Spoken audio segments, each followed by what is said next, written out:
Okay, we're going to continue on in our Father's Word. This is Genesis 25, verse 13.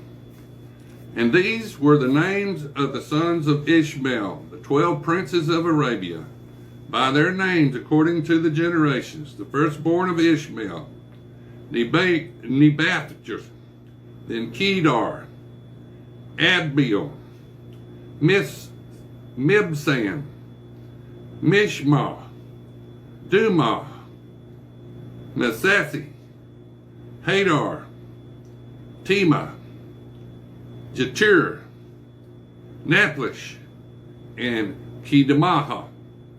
These were the sons of Ishmael, and these were their names, by their towns and their settlements, 12 princes, according to their nations.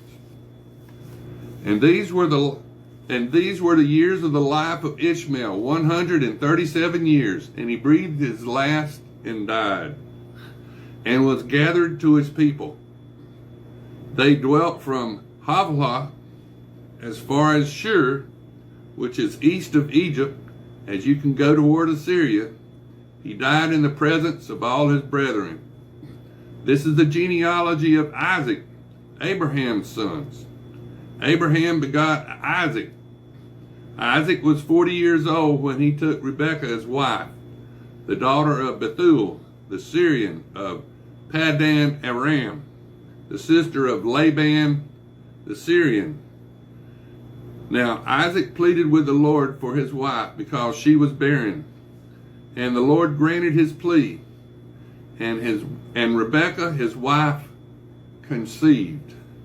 But the children struggled together within her, and she said, "If all is well, why am I like this?" So she went to inquire of the Lord. And the Lord said to her, "Two nations are in your womb. Two people shall be separated from your body. One people shall be stronger than the other, and the older shall serve the younger." So when her days were fulfilled for her to give birth, indeed, there were twins inside her womb. And the first came out red. He was like a hairy garment all over. So they called his name Esau. Esau means hairy. Afterward his brother came out, and his hand took a hold of Esau's heel. So his name was called Jacob, which means heel grabber. Isaac was 60 years old when she bore them.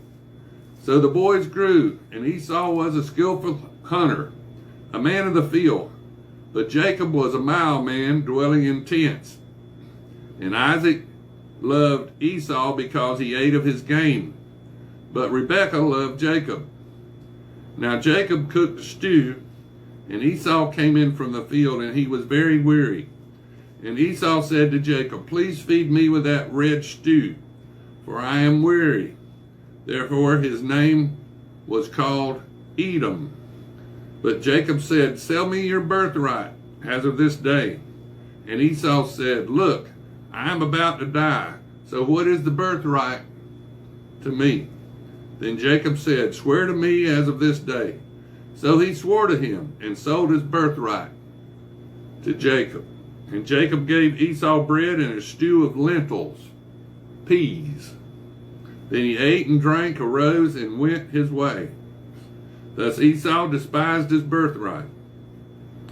Okay, this is Genesis 26. There was a famine in the land, besides the first famine that was in the days of Abraham. And Isaac went to Abimelech, king of the Philistines, in Gerar. Then the Lord appeared to him and said, "Do not go down to Egypt. Live in the land of which I shall tell you. Dwell in this land, and I will be with you and bless you. For to you and your descendants I give all these lands, and I will perform the oath which I swore to Abraham your father. And I will make your descendants multiply as the stars of heaven. I will give to your descendants all these lands in your seed. All the nations of the earth shall be blessed, because Abraham obeyed my voice and kept my charge, my commandments, my statutes, and my laws." So Isaac dwelt in Gerar. And the men of the place asked him about his wife, and he said, she is my sister, for he was afraid to say, she is my wife, because he thought, lest the men of this place kill me for Rebekah, because she is beautiful to behold. Now it came to pass, when he had been there a long time, that Abimelech, king of the Philistines, looked through a window, and he saw there was Isaac, showing endearment to Rebekah, his wife.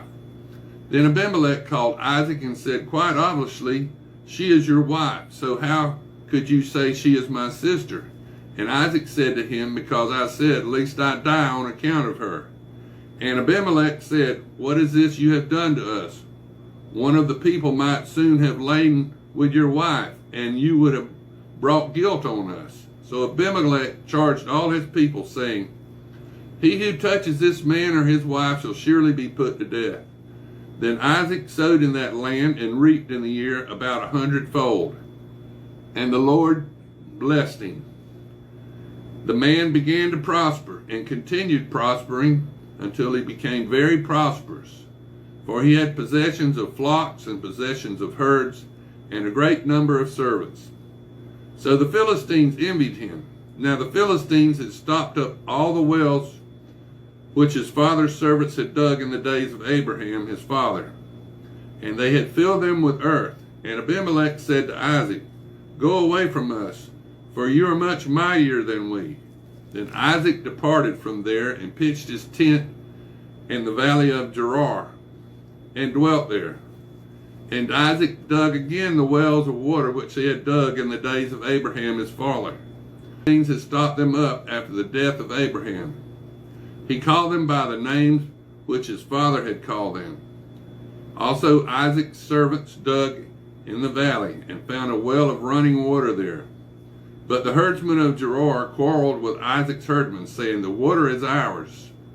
So he called the name of the well Eshk, because they had quarreled with him. Then they dug out another well, and they quarreled over that one also. So he called its name Sitnah. And he moved from there and dug another well, and they did not quarrel over it, for he called its name Rehoboth, because he said, from now the Lord has made room for us, and we shall be fruitful in the land. Then he went up from there to Beersheba, and the Lord appeared to him the same night and said, I am the God of your father Abraham. Do not fear, for I am with you. I will bless you and multiply your descendants for my servant Abraham's sake.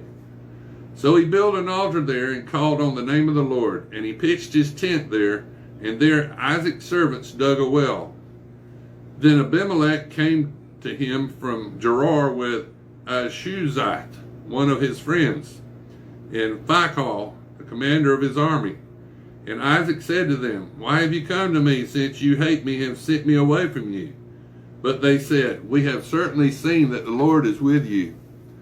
So we said, let us now be an oath between us, between you and us, and let us make a covenant with you, that you will do to us no harm, since we have not touched you, and since we have done nothing to you but good, and have sent you away in peace. You are now the blessed of the Lord. So he made them a feast, and they ate and they drank. Then they arose early in the morning and swore an oath with one another. And Isaac sent them away, and they departed from him in peace.